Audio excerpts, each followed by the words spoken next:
परमेश्वर को प्रार्थना कर रहा है, प्रभु से विनती करता है, अपना मुंह प्रभु मुझसे ना छिपा, अपने दास को क्रोध करके ना हटा। अपने दास को क्रोध करके क्या कर। कई बार जब आप गलतियां करेंगे परमेश्वर आपसे क्रोधित होगा, आपको ऊपर गुस्सा करेगा।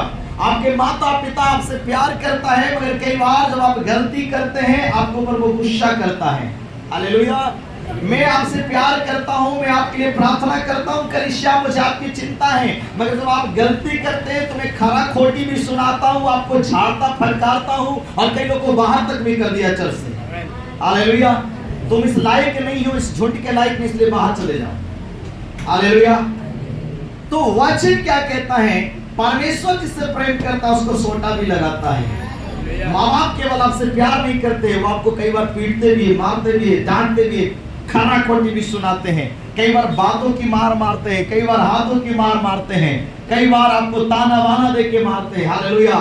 मकसद एक ही है कि वो गलती तुम छोड़ दो। हालेलुया।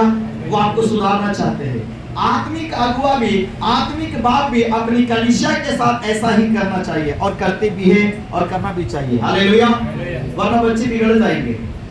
अनुशासन बहुत ही जरूरी है। अनुशासन है तो देश चल रहा है, अनुशासन नहीं होगा तो फिर सब कुछ गड़बड़ हो जाएगा। घर में, कलीसिया में, ऑफिस में, फैक्ट्री में, वहां पे एक नियम है, अनुशासन है, और उस अनुशासन के कारण ही सब कुछ ठीक ठाक होता है।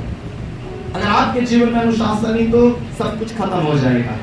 इसलिए वचन कहता है, क्रोध में अपने दास को ना हटा, तू मेरा सहायक बना है। प्रभु याद कर कि तू मेरा सहायक, प्रभु मुझसे गलती हो गया, मुझे क्षमा कर, मैं गिर गया हूँ प्रार्थना में, मैं गिर गया हूँ बोली में, मैं गिर गया हूँ चाल चलन में, मुझसे गड़बड़ी हो रहा है, और इस कारण मैं जानता हूँ प्रभु कि तुम मुझसे क्रोधित है, तुम मुझसे बात नहीं कर रहा, तू अपना चेहरा छिपाए हुए प्रार्थना तो कर रहे मगर कोई उत्तर तो नहीं देता है, कोई जवाब नहीं देता। मुझे मालूम है परमेश्वर कि तुम मुझसे गुस्सा है।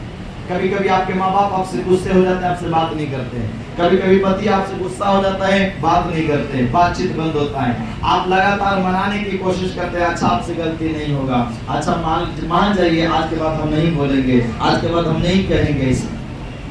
हालेलुया। परमेश्वर भी कई बार हमारे कामों के कारण आपसे मुंह छिपा लेता है, आपको कोई उत्तर नहीं देता, वो आपसे नाराज होता है, और आपकी गलती आपको मालूम होना चाहिए कि मैंने ऐसा किया है, तो परमेश्वर इस कारण से वो नाराज है।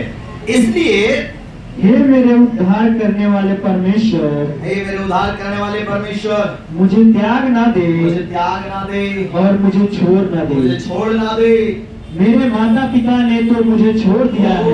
दाऊद कहता है, प्रभु एक तो दुनिया में जो मेरे माँ मेरे बाप हैं, मुझे देखने वाले, मुझे हिस्सा देने वाले, मुझे संभालने वाले, वो माँ बाप तो मुझे पहले ही छोड़ चुके हैं। अगर तू मुझे छोड़ देगा तो मैं कहाँ जाऊंगा। वो परमेश्वर को ऐसा ऐसा बात बोल के प्रभु के दिल में जगह बना रहा है।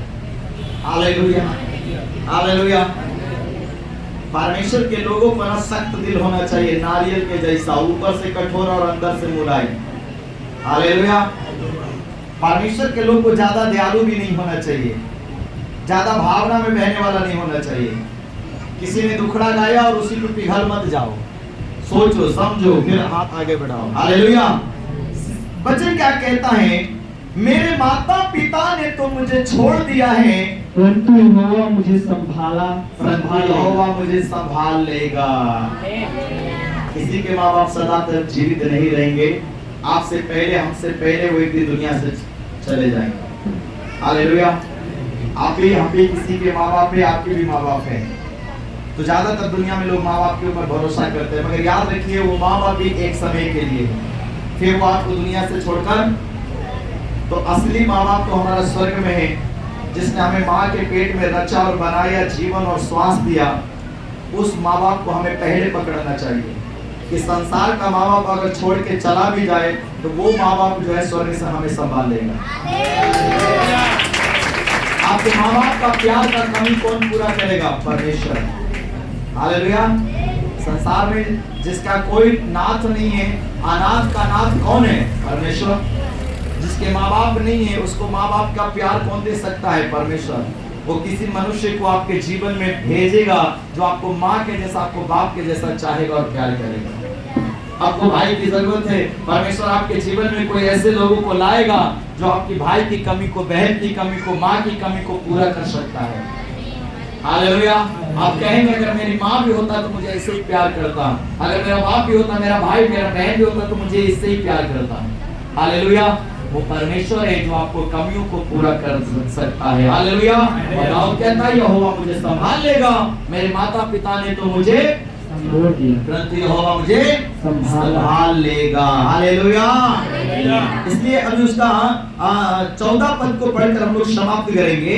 यहोवा की बाट जोता रह, यहोवा ही की बाट जोता रह। जीवन में चाहे कोई भी परिस्थिति आ जाए, आपके हालात कितना भी खराब हो जाए, याद रखना शैतान तेरे जीवन में तेरे विश्वास की नींव को हिलाने की कोशिश करेगा। आपके जीवन में इतनी दुख, इतनी तकलीफ, इतनी परेशानियां लाएगा। याद रखना आयुब के जीवन को कितना तकलीफ उसके जीवन में शैतान ने दिया, सिर्फ एक कारण से कि वो अपने मुंह से कुछ भी गलत बोले प्रभु के लिए।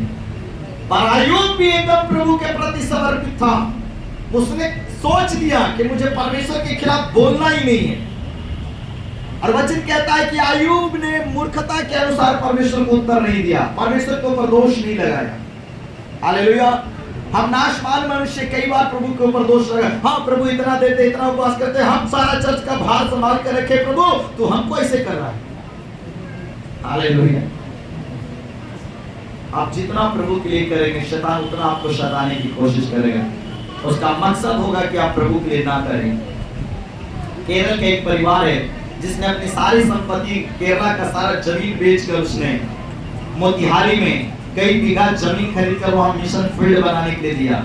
उसका नतीजा आपको पता है कि उसका बेटा एक जो है बाकल का थोड़ा माइंड का कमजोर है, दूसरा जिस व्यक्ति ने बेच के दिया उसका आंख ऐसे ऐसे फड़फड़ाते रहेगा, प्रचार करेगा ऐसे ऐसे करते रहेगा, आंख एकदम ऐसे ऐसे मटमटाते रहेगा।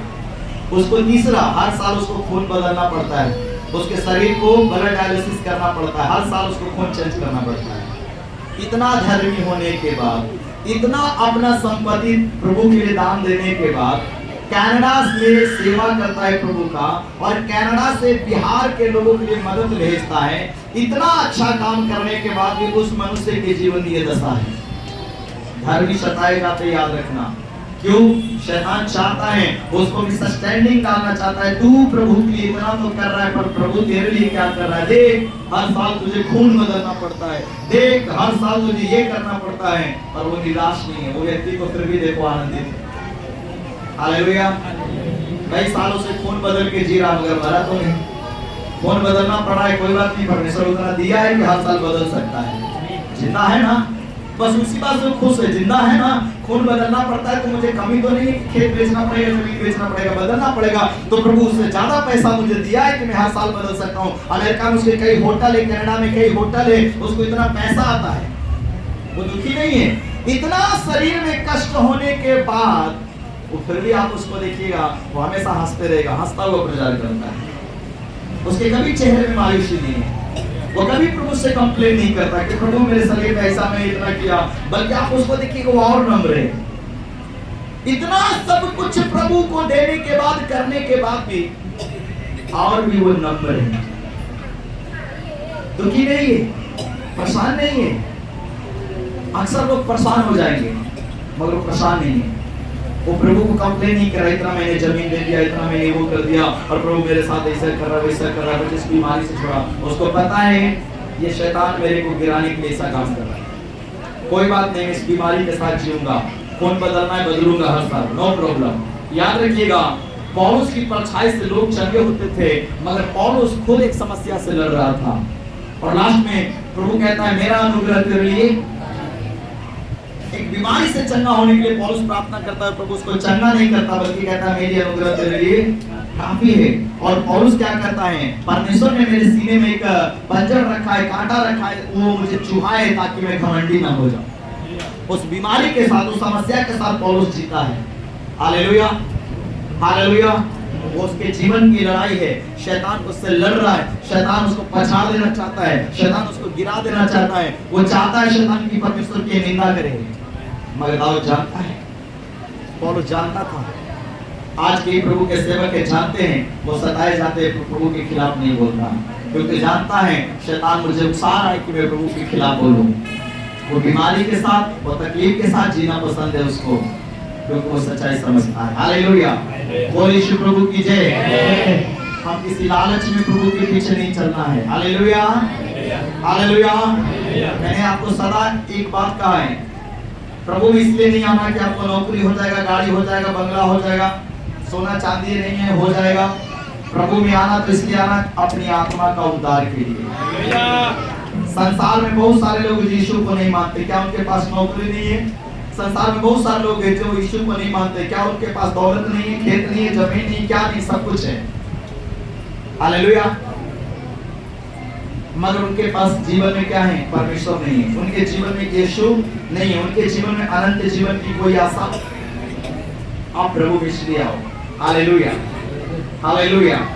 यीशु मसीह को अंबानी अडानी नहीं मानता, फिर भी दुनिया का, भारत का धनी व्यक्ति है, वो तो नहीं मानता है। हालेलुया। तो इसलिए नहीं यीशु के पास आना कि हमको धन हो जाएगा, जमीन हो जाएगा, घर हो जाएगा, चंगाई मिल जाएगा। बेशक चंगाई यीशु मसीह देता है, बेशक ये धन दौलत प्रभु की अनुग्रह हुआ तो ये आपको मिलेगा, बहुत से मिलेगा, इतना मिलेगा कि आप औरों को बांट सकते हैं। Hallelujah, hallelujah. मगर इस आशा में, इस लालच में नहीं आना, आना तो प्रभु को प्रभु मान के आना। हालेलुया, अपनी आत्मा की उद्धार के लिए आना। हालेलुया। इसलिए वचन क्या कहता है? यहोवा की बाट जोता रहा, हियाव बांधता और तेरा हृदय दृढ़ रहे। हाँ, यहोवा का ही बाट जोता। मैं आपको कहने के लिए चाहता हूँ, आपके जीवन में चाहे कोई भी समस्या हो, कोई भी परेशानी हो, आप परमेश्वर की ओर ही देखते रहना।